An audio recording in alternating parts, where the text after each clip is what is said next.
Today, we're preparing to work with our partners throughout the week. In particular, with our European partners, those who support us in a very principled and effective way. We have created this new format of cooperation, Ukraine plus the countries of Northern Europe. And within this format, we are constantly increasing our interaction, defensive, political, and economic. At the core of it all is our value-based interaction, our vision of life in Europe, and the kind of Europe we want to pass on to future generations. Definitely safe, definitely democratic, and definitely capable of protecting the interests of Europeans. I am grateful to each country in this format: Finland, Sweden, Norway, Denmark, Iceland. Thank you. We expect all partners to support the victory plan. They all equally understand the importance of being decisive. They recognize the need to create problems for the aggressor so that Russia loses its capacity to make life worse for the world. We'll be discussing new decisive steps with the Nordics that could increase pressure on Russia for this war and in the name of fair diplomacy.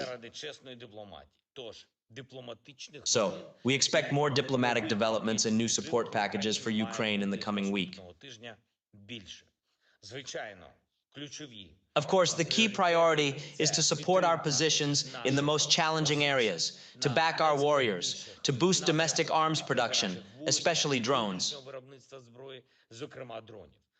Denmark has made significant investments toward this end, and we're working with partners to encourage them to join.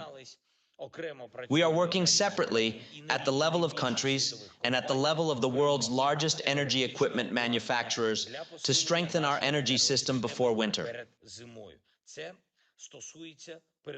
This concerns, first of all, border and frontline communities, cities like Sumy, Kharkiv, and others that are located too close to Russian territory.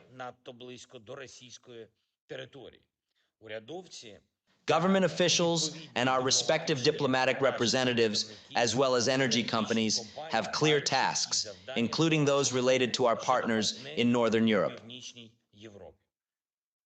We will step up these efforts. And a few more things. I would like to thank several of our combat brigades for their efforts this week.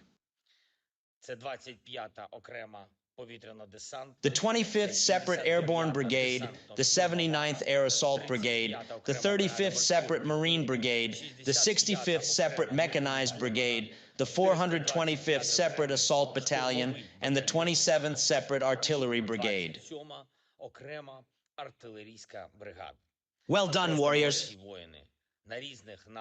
On different fronts, you performed equally well for Ukraine. Today, I also received reports from Commander-in-Chief Syrskyi on the front and the Kursk operation, and from Defense Minister Umerov on contracts for domestic weapons production. And today a lot has been said about the Ukrainian language and Ukrainian culture.